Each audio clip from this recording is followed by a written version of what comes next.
You don't feel awkward because you don't fit in. You feel awkward because you're trying to. Let me explain. Alright there, good to see, good to be. It's Dave here from On My Way.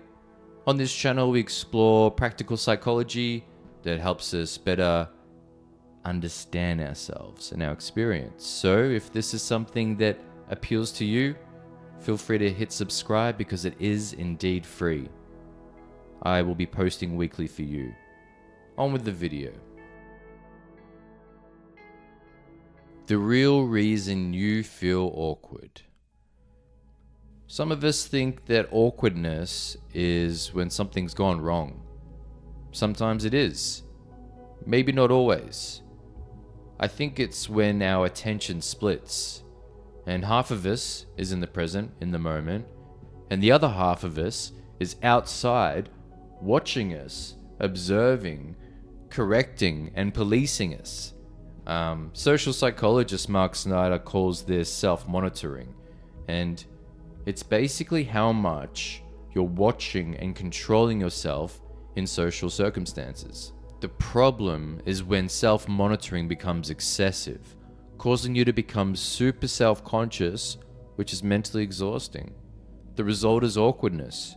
You're freezing up in the moment like a PC lagging. This continuous loop of observation disrupts natural social interactions. Boom. Awkwardness demystified. Maybe. I guess we're not bad socially, there's just this internal division, making everything feel harder. You know, it's throwing you off your rhythm, your timing, making your reactions different, and it's messing with your confidence. So, you're not broken, we're just overloaded in that moment. We're just not fully there, but we can get there. Alrighty, how awkwardness happens. The nervous system behind it. Our brain hates uncertainty.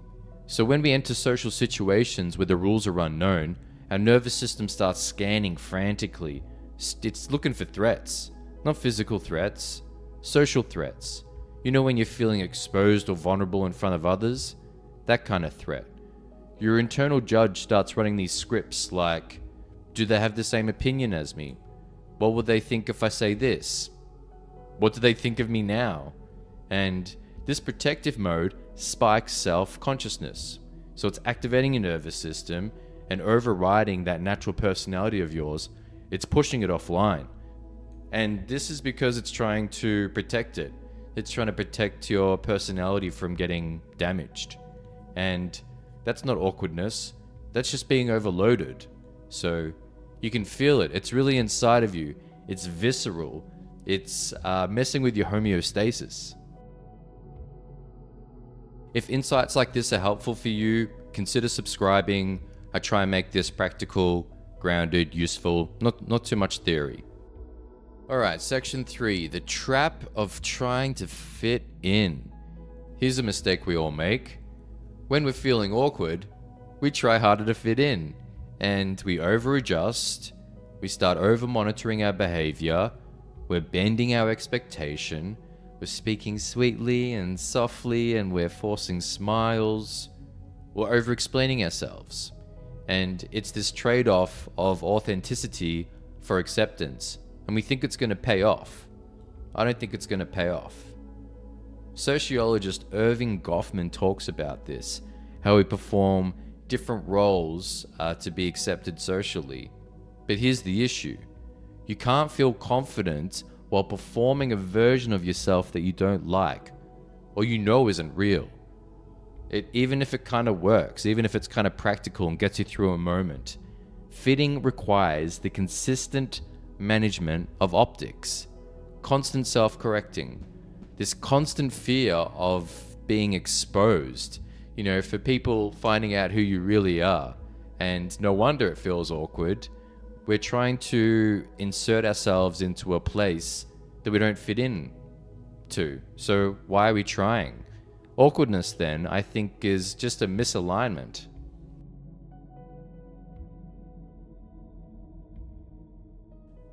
The reframe. Fitting in versus integration. This is where I think a real switch happens. There's this huge difference between trying to fit in and integration. Fitting in is all about forced optics, continuously adjusting yourself, performing an expected role. You're bending your values on yourself to match the room. And you're seeking permission for belonging outside of yourself. You're practically begging for acceptance. Integration, on the other hand, is the alignment of your values and purpose to a place. It's awareness of your own emotional landscape, where you're at right now. It's also understanding the social dynamics and the surroundings that you're in, being able to read a room. It's kind of more negotiating with culture rather than folding to it or surrendering to it. But sometimes you do have to surrender. Integration isn't about changing yourself. It's about placing yourself where you actually fit. Carl Rogers calls this congruence. It's when your inner world matches the behavior of the outer world. And awkwardness could also be this incongruence, right? When we're acting one way but feeling another. So maybe we don't need to fix our awkwardness. We just need to better align ourselves. We don't fit in everywhere. That's cool. That's chill. Let's find out where we do fit. How integration creates confidence. Confidence doesn't have to be loud, extroverted, or charismatic, right? Confidence, I think, is coherence. It's a continuous version of you that's identifiable by yourself and others. Psychologist Dan Siegel uses that word, this coherence, right? He describes it when the mind and the body line up. That's the moment. That's clarity. You're not in a split. You're not monitoring yourself. You're not trying to play a role. You feel unified, present, and clear. And people can read this as confidence. That's what it comes off as. Integration brings back attention to the body. It brings it back to the moment. It brings you back to yourself. And for me, this really helps with awkwardness. I just give myself permission to stop pretending.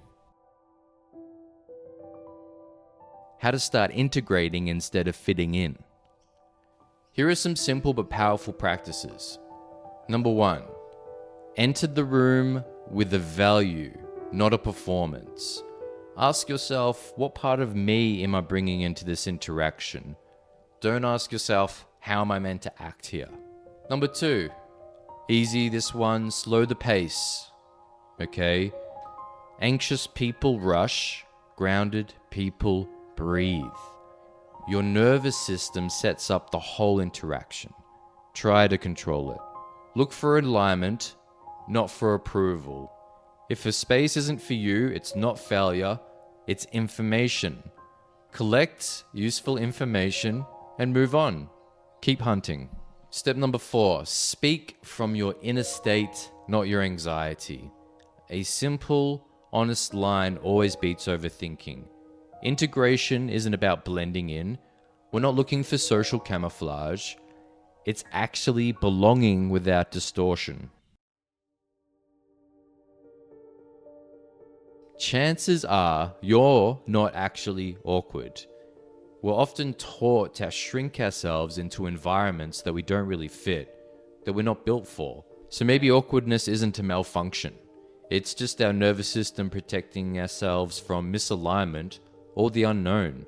When you stop trying to fit in and start integrating instead, your confidence doesn't increase. It actually stabilizes and rises to the surface, coming from this place of truth and not performance. Well, that about sums it up for today. Thanks for dropping in and watching. If you want more practical psych and stuff like this, please subscribe. I've also written a short book. It's called Choosing Care Over Collapse, and it explores a lot of these ideas more deeply, right? Links are in description in my bio. I will actually finally leave you with this. Where in your life are you trying too hard to fit in? And where could you be trying to integrate better? Think about it. Let me know in the comments. At this point, I read them all. Thank you. Be on your way.